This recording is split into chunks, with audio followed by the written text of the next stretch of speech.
Giannis has received a lot of criticism this season for not improving his jump shot over the summer. Well, he's taken over 400 field goal attempts this season. None have been a three-pointer. But maybe we'll see one soon. Here he is working on his corner three before last night's game. The shot he made on Christmas against at the buzzer was the longest made field goal attempt of his career, according to the folks that track that type of thing, 22 feet. The only threes he took last year were end of quarter. Took a few of them at the end of a quarter just because he had no choice. I think it would help them if he just shot them. Even if he, it has helped Milwaukee's offense that Giannis is shooting threes, even though Giannis is shooting 13% from three. Not just give him confidence, because if you know the opponent's going to shoot, even if you don't expect him to make it, it's hard to not put a guy out there. It's hard to give guys the Draymond treatment like he's been getting all year long. So I would like to see him shoot one of these in a game. The only thing with you trying to put him on Giannis's program was Giannis has been shooting 10 to 15 more feet further than him long time ago. So agreed. I'm not even saying if he shot threes. I'm saying if he just shot. This is the thing. If you can't make threes, you shouldn't take threes. All right? Because leaving you open is humiliating. We know how good Draymond is. We see what's happening with Draymond. We cannot allow a guy just to shoot threes to think it's going to open the court, because he's not going to make any, and it's not going to open the court. So think about that one again. Come back with a different concept. I think you actually agree with me that if he would take, if he would take a few mid-range jump shots. No, I don't agree with you. How about if he does this in a closed gym so people don't have to see all the shots he's making? That's what Giannis did, right? Spent the whole offseason just shooting and shooting and shooting. Yeah, well, that's what basketball players do. Right. That's the only responsibility that they do have.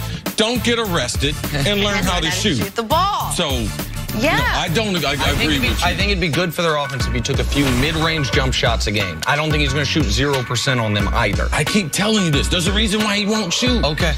We can go back and forth, but I'm never going to get to these stories to start your morning.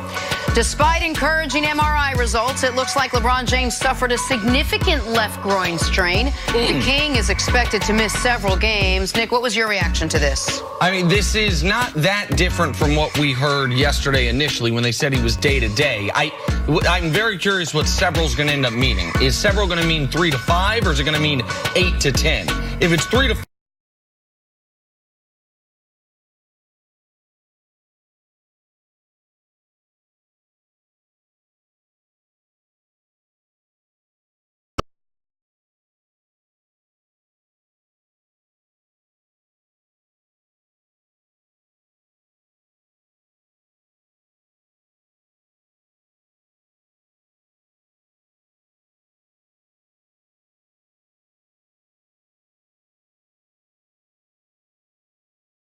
back to Los Angeles and didn't travel with the team to get an MRI because they knew it was more than just a minor strain growing. Yes. All right, moving on strain is quad to the Warriors.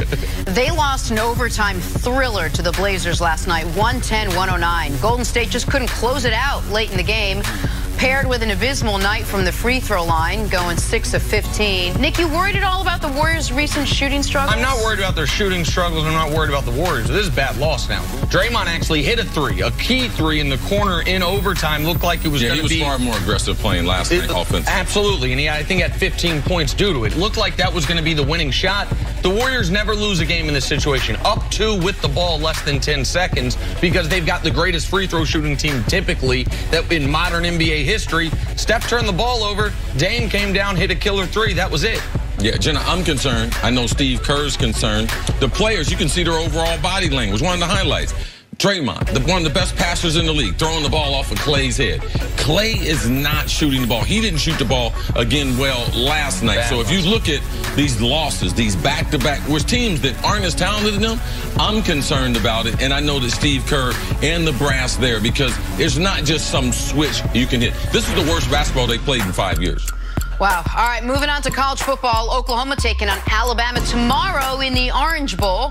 Bama, a 2-score favorite in the college football playoff semifinal. See, what does Kyler Murray need to do to keep the Sooners in this one? Oh, man, they got to be able to run the ball. They got to be able to win time possession, because if not, Alabama is too strong, too deep for Oklahoma. Now, Oklahoma has a good roster, but their defensive line, their inability to be able to get to the quarterback, and get to Alabama, I believe will be the big difference in the game. Like, these are two major institutions, but when you look at the pass rushers and the pass coverage people, these are like a D1 school, and Oklahoma's going to look like a junior college as far as their defense. And Oklahoma's defense just gives it away sometimes. Just guys covering the wrong person, missed assignments. So Kyler Murray is going to have to play as well as he's ever played in a game to make this close. The silver lining for Oklahoma is if you look at over the last 5 years, the only games Alabama's lost other than games in the Iron Bowl have been to quarterbacks that are dual threats like this, whether it's Deshaun Watson, Johnny Manziel, Chad Kelly at Ole Miss,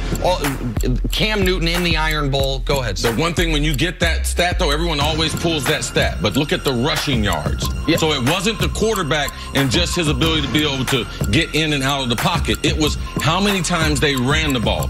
Alabama has a problem if you have that type of balance. Those dual threat quarterbacks brought that rare balance and gave Bama's defense problems. All right, let's end with the Cowboys. They're taking on the Giants in Week 17. Dallas locked into the 4 seed with their NFC East title, but they will reportedly still trot their stars out onto the field.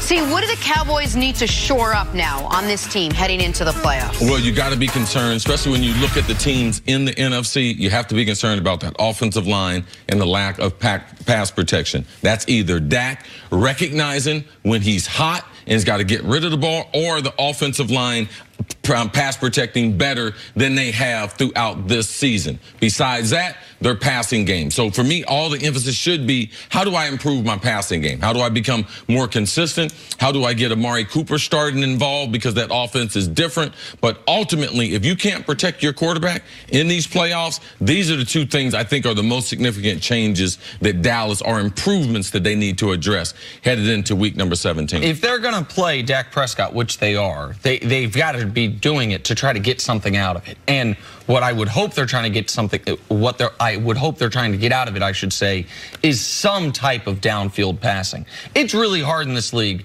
to go 20 of 25 passing in a game and have it not be a good game.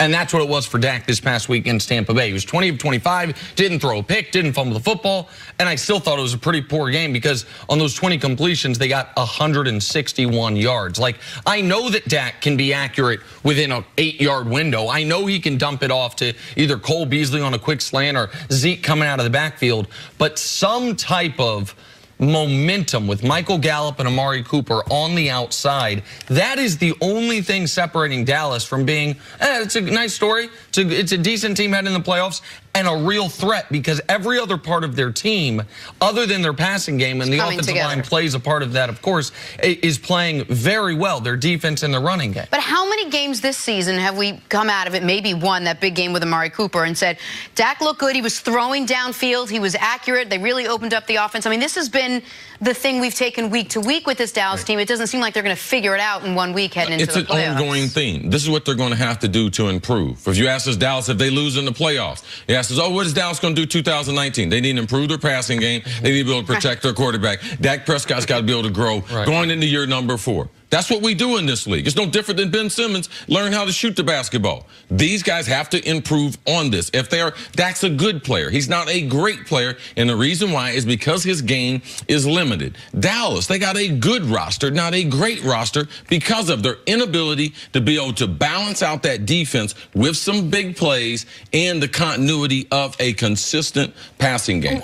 Accuracy is something you can work on. Is sort of opening up the game a little, throwing down. Is that something that's in his wheelhouse to improve It's no different than shooting. You got to be able to earn that respect to be able to throw the ball 40 times. Make a few shots from 5 feet, 10 feet, 15 feet. You have to earn that from the coaches when they trust you, because the longer the quarterback has the ball in his hands, the more risk the offense and the offensive coordinator is taking. You have to be able to win their trust over. That's one thing I learned at Ohio State. Always has been a running institution. They told us, you're going to have to, as a wide receiver, you're going to have to force us to throw you the ball by winning the trust in practice in the limited times that you do have. That is the challenge to the Cowboys. And that's why that Colts game was such a stomach punch for them. Dak threw the ball 54 times in that Eagles game, mostly in that fourth quarter and overtime. And so in that Colts game, now some of it was by necessity because they were trailing. The second most times he's thrown it all year was that Colts game. And he was awful. So then all of a sudden they drew it back down. It's like, okay, you're going to throw it 20, 25 times. Make sure you don't kill us. We trust our defense and our running game to win this football game. But Amari is a legitimate number one, and Michael Gallup is emerging as a rookie as a legitimate deep threat. And I know that Dak can throw the play action pass deep. Like, maybe he doesn't have that great deep out, but I know he can throw over the top deep, at least at an adequate level. They're going to have to make some of those plays to upset some teams in the playoffs. Maybe they can win their home playoff game against likely Seattle. It's almost assuredly who they would play in the first round without that. But if they're going to actually upset someone on the road, they're not going to be able to do it in a 17-13 way. All right, let's move on to the Vikings.